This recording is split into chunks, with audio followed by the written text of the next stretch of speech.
한 여자가 고향을 떠난 뒤 점차 가족들과의 연락이 끊어지고 말았습니다. 그녀의 어머니가 임종 직전 남긴 유일한 소원은 가족들이 자신의 딸을 집으로 데려와 주는 것이었죠. 하지만 그것은 불가능에 가까운 임무였습니다. 오늘 미지의 미스터리 수첩에서는 이스퀼 가문의 살인사건을 파헤쳐봅니다. 1980년 7월 15일 캘리포니아 컨카운티 경찰서에 다급한 신고 전화가 걸려옵니다. 신고자는 델라노 남동쪽 99번 고속도로에서 약 1km 정도 떨어진 한 아몬드 과수원에서 여성의 시신을 발견했다고 알렸습니다. 신고를 받은 직후 경관 빌과 그의 부관이 현장에 가장 먼저 도착해 조사를 시작했죠. 피해자는 몸을 웅크린 자세였고 나이는 대략 30대, 피부색은 다소 짙은 편이었습니다. 그녀는 분홍색 상의와 파란색 청바지, 그리고 흰색 운동화를 착용하고 있었습니다. 참혹하게도 가슴과 복부에는 여러 군데 흉기에 찔린 상처가 있었고 상의는 이미 검붉은 색으로 변해 있었습니다. 특히 양손과 팔에는 명백한 방어흔이 남아 있었는데 이를 통해 그녀가 생전 범인에게 격렬하게 저항하고 반항했다는 사실을 추정할 수 있었죠. 빌 경관은 시신 주변 땅에서 선명한 타이어 자국을 발견했습니다. 하지만 이상하게도 발자국은 전혀 없었고 다른 의심스러운 물건도 발견되지 않았습니다. 이런 정황들을 종합해 볼 때 빌은 이 아몬드 과수원이 살인사건의 첫 번째 현장이 아니라 범인이 시신을 유기한 장소라고 판단했습니다. 빌은 앞으로의 수사가 난항을 겪을 것임을 직감했죠. 피해자의 몸에는 신분증이 전혀 없었고 신원을 특정할 만한 보석이나 장신구도 착용하지 않았기 때문입니다. 게다가 시신이 발견된 곳은 울창한 나무들로 둘러싸인 인적 드문 아몬드 과수원이었기에 목격자를 찾는 일 또한 매우 어려워 보였습니다. 다음 날 부검 결과가 나왔습니다. 사인은 과다출혈이었고 그녀는 생전 범인에게 험한 일을 당한 것으로 밝혀졌습니다. 다행히 피해자의 몸에는 2개의 문신이라는 단서가 있었습니다. 첫 번째 문신은 왼쪽 손목에 있는 장미꽃 그림으로 엄마 사랑해요 라는 글자가 새겨져 있었습니다. 두 번째 문신은 오른팔에 있었는데 하트 모양 안에 셜리라는 이름이 적혀 있었고 위아래로 각각 사랑해요, 시애틀이라는 글자가 적혀 있었습니다. 이 문신들은 피해자의 생전 기억을 담고 있거나 그녀의 신분 배경과 밀접한 관련이 있어 보였습니다. 하지만 당시에는 컴퓨터 시스템도 인터넷도 없었기에 이 단서만으로 신원을 찾는 건 엄청난 작업량이 필요한 일이었습니다. 경찰은 문신, 지문, 체격 조건 등을 바탕으로 캘리포니아 전역의 실종자 보고서를 샅샅이 대조하고 선별했습니다. 그러나 신원 정보가 부족한 피해자를 찾는 일은 너무나 복잡했습니다. 경찰은 시신 발견 현장 근처를 집집마다 직접 찾아다니며 방문하고 언론을 이용해 목격자를 찾으려 했지만 성과는 없었습니다. 사건 발생 3일 후인 7월 18일 컨카운티 경찰이 수사에 총력을 기울이던 중 남쪽에 위치한 벤투라 카운티에서도 끔찍한 사건이 발생합니다. 한 주차장 경비원이 도로변에서 젊은 여성의 시신을 발견한 것입니다. 이 피해자는 옷을 입지 않은 상태였고 신발도 없었습니다.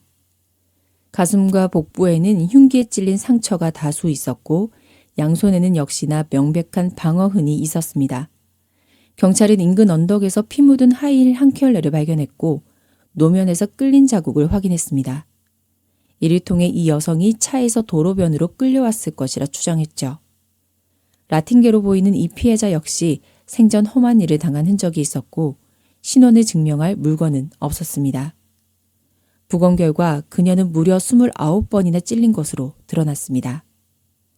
경찰은 피해자의 몽타주를 그렸고 구분을 위해 그녀를 벤투라 무명녀라고 불렀습니다.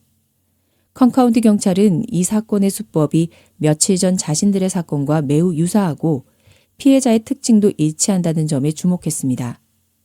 동일범의 소행의 가능성이 높았죠. 결국 두 지역 경찰은 협의 끝에 사건을 병합하여 수사하기로 결정합니다. 상세한 분석 끝에 경찰은 현재 가진 단서 중 컨카운티 피해자의 문신이 가장 중요하고 가치 있는 정보라고 판단했습니다. 수사관 빌은 이 단서를 쫓기 위해 베이커스 필드의 유명 타투샵을 찾아가 주인 마이크에게 사진을 보여주었습니다. 마이크는 문신을 자세히 보더니 도안이 좀 거친 걸 보니 로스앤젤레스의 어느 빈민가 타투샵에서 한 것 같다는 의견을 냈습니다. 빌은 LA가 미국 원주민들의 거주지 중 하나라는 사실을 알고 있었기에 직접 그곳으로 가서 조사하기로 합니다. 1981년 1월 28일 LA에 도착한 빌은 빈민가의 골목을 거의 다 뒤지다시피 했습니다. 수많은 타투이스트를 만나 문신에 대해 물었지만 아무리 노력해도 돌아오는 대답은 실망스러웠습니다. 그 문신은 그곳에서 시술된 것이 아닌 것 같다는 것이었죠.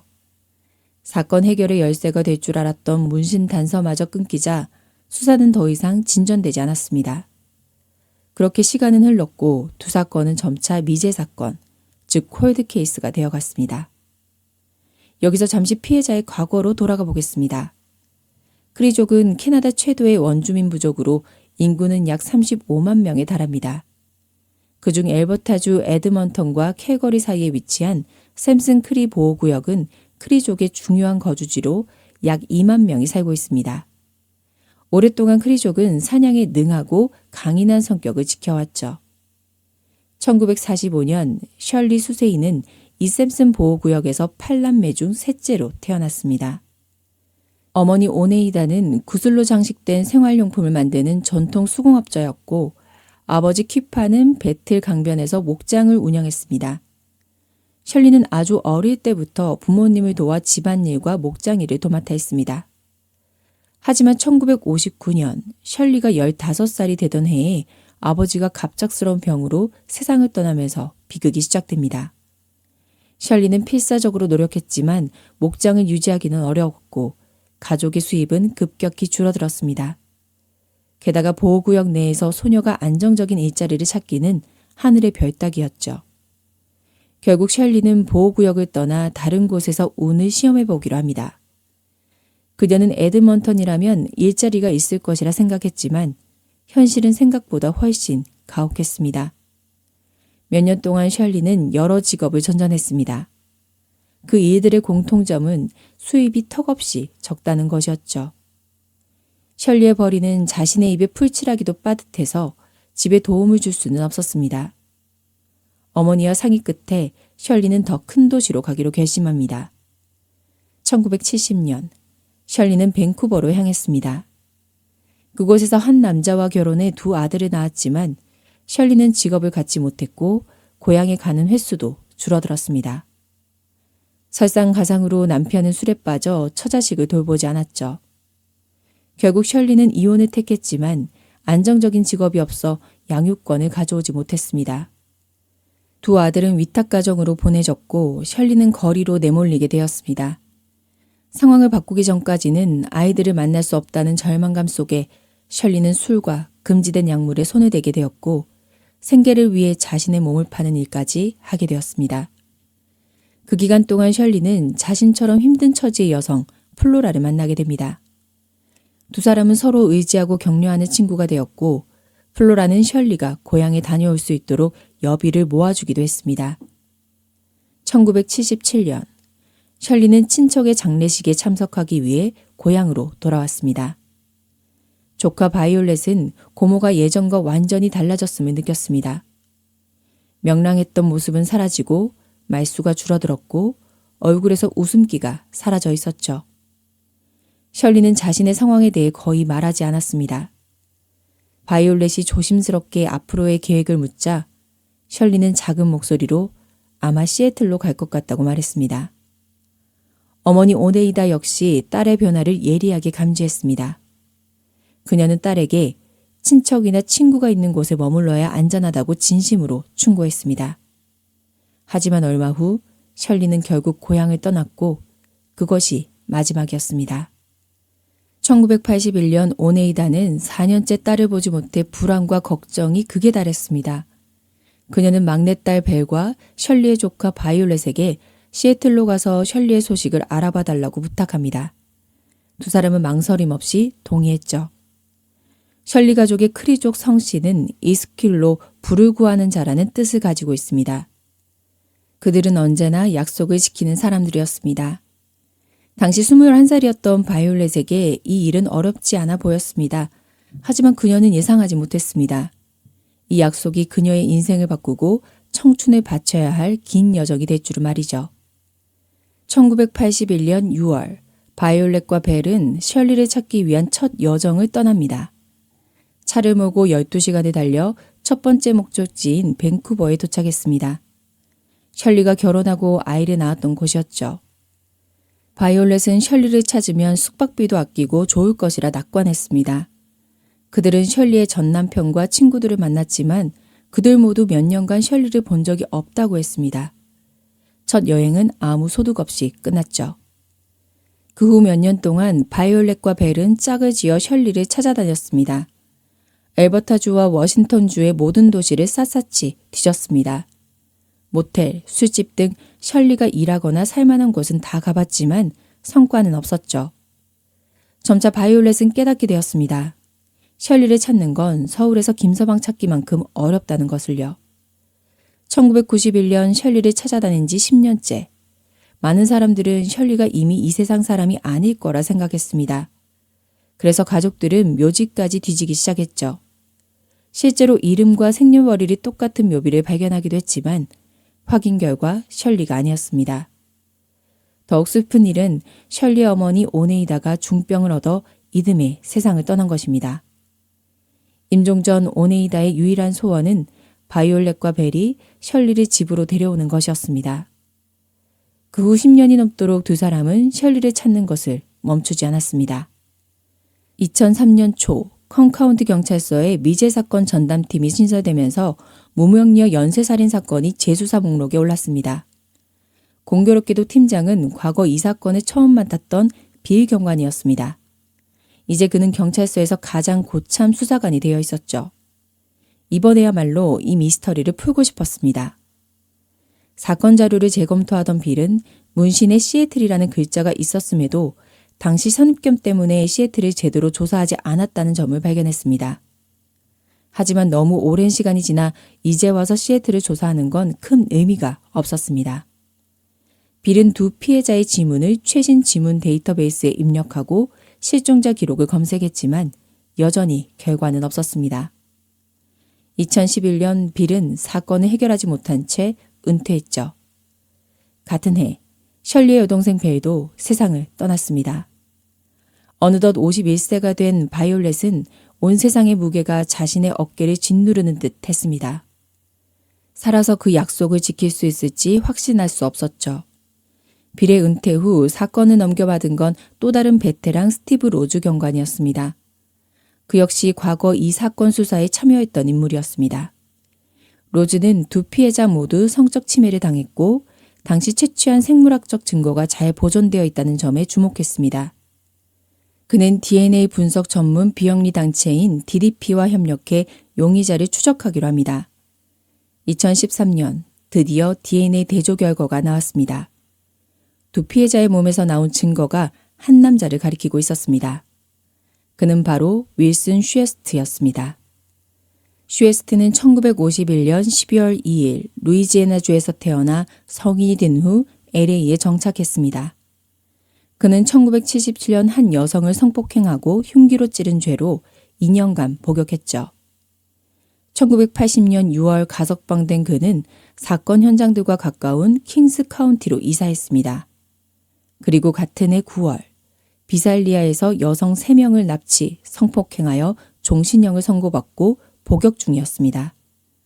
그가 자유의 몸이었던 시기가 사건 발생 시기와 정확히 일치했고 DNA 증거도 그가 피해자들과 관계를 가졌음을 증명했습니다.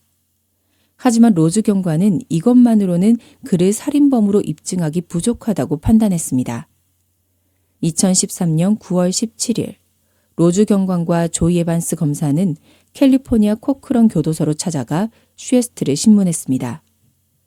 현장 사진을 보여주며 추궁했지만 슈에스트는 범행을 강력히 부인했죠. 로즈는 그의 생체 샘플을 채취한 뒤 교도소를 나왔습니다. 이후 로즈는 슈에스트의 과거 기록을 꼼꼼히 살피던 중 그가 1980년 7월경 벨 부부의 집에 머물렀다고 진술한 기록을 발견했습니다. 두 살인 사건이 일어난 바로 그 시기였습니다. 로즈는 수소문 끝에 벨 가족이 현재 오클라호마주 아드모어에 살고 있다는 걸 알아냈습니다. 현지 경찰의 도움으로 벨의 집을 방문했죠. 문을 연 건 캐롤린 벨이었습니다. 경찰이 혹시 윌슨 슈에스트라는 사람을 기억합니까? 라고 묻자 캐롤린은 눈을 반짝이며 그렇다고 답했습니다. 33년 전 일임에도 생생히 기억하는 데는 이유가 있었습니다. 슈에스트는 캐롤린의 펜팔 친구였는데 1980년 7월 컨카운티에 온다고 하여 집으로 초대해 잠시 머물게 해주었습니다. 7월 중순 벨 부부가 며칠 집을 비우게 되어 슈에스트에게 10대인 새 아이를 돌봐달라고 부탁했습니다. 며칠 뒤 부부가 돌아왔을 때 슈에스트는 이미 떠난 뒤였죠. 그런데 캐롤린에게 잊히지 않는 기억이 있었습니다. 청소기를 돌리는데 청소기 안이 온통 선홍색 핏빛 먼지로 가득 차 있었던 것입니다. 당시 13살이었던 큰아들 스콧은 어머니에게 이렇게 말했습니다. 아저씨가 차를 몰고 오다가 사슴을 치어서 차에 실었대요. 그래서 차 안이 사슴피로 범벅이 됐다고. 저랑 동생들이 차 시트 닦는 걸 도와주었어요. 로즈는 쾌재를 불렀습니다. 다시 캐롤린과 스콧을 만나 확인했죠. 스콧은 당시 상황을 정확히 기억했고 슈에스트가 컨카운티 술집에 갔더니 예쁜 여자들이 많더라 라고 했던 말까지 증언했습니다. 모든 것이 연결되었습니다. 사슴피라고 했던 것은 거짓말이었고 그것은 피해자들의 피였던 것입니다. 이제 로즈는 슈에스트를 기소할 확신을 얻었습니다. 2015년 9월 슈에스트의 DNA가 두 사건의 증거와 완벽히 일치한다고 최종 확인되었습니다. 로즈와 에반스 검사는 다시 교도소로 가서 캐롤린의 증언과 DNA 결과를 들이밀었지만 슈에스트는 여전히 부인했습니다. 재판에서 그는 무죄를 주장했지만 2018년 7월 배심원단은 만장일치로 유죄를 판결했습니다. 그는 가석방 없는 2번의 종신형을 추가로 선고받았죠. 범인은 잡혔지만 다른 사건과 달리 경찰은 여전히 피해자의 신원을 밝혀내지 못했습니다. 그러던 어느 날 수십 년간 셜리를 찾던 조카 바이올렛은 TV를 보고 있었습니다. 화면에서는 38년 된 미제 사건이 해결되어 범인이 잡혔다는 놀라운 뉴스가 나오고 있었죠. 그때 두 피해자의 몽타주가 화면에 뜨자 바이올렛은 감전된 듯 벌떡 일어났습니다. 화면 왼쪽의 여자가 기억 속 셜리 고모와 너무나 똑같았기 때문입니다. 그녀는 즉시 컨카운티 경찰서에 전화를 걸었습니다. 하지만 증거가 부족해 경찰은 확신할 수 없었습니다. 2016년 로즈 경관은 악명 높은 연쇄살인 사건 수사팀에 배치되어 유전적 계보학을 이용해 신원을 확인하는 기술을 보게 되었습니다. 여기서 영감을 얻은 그는 다시 DDP 연구소에 도움을 요청했죠. DDP의 자원봉사자이자 유전적 계보학자인 트리시 후투비가 나섰습니다. 그녀 역시 오지부아족 원주민으로 어릴 적 헤어진 남동생을 찾는 아픔을 가진 사람이었기에 사명감을 가지고 임했습니다. 2020년 2월 트리시는 정밀 분석을 통해 컨카운티의 무명녀가 크리족 출신임을 확인했습니다. 로즈는 바이올렛에게 연락해 DNA 샘플을 받았습니다. 2021년 트리시는 최종 대조 결과를 내놓았습니다.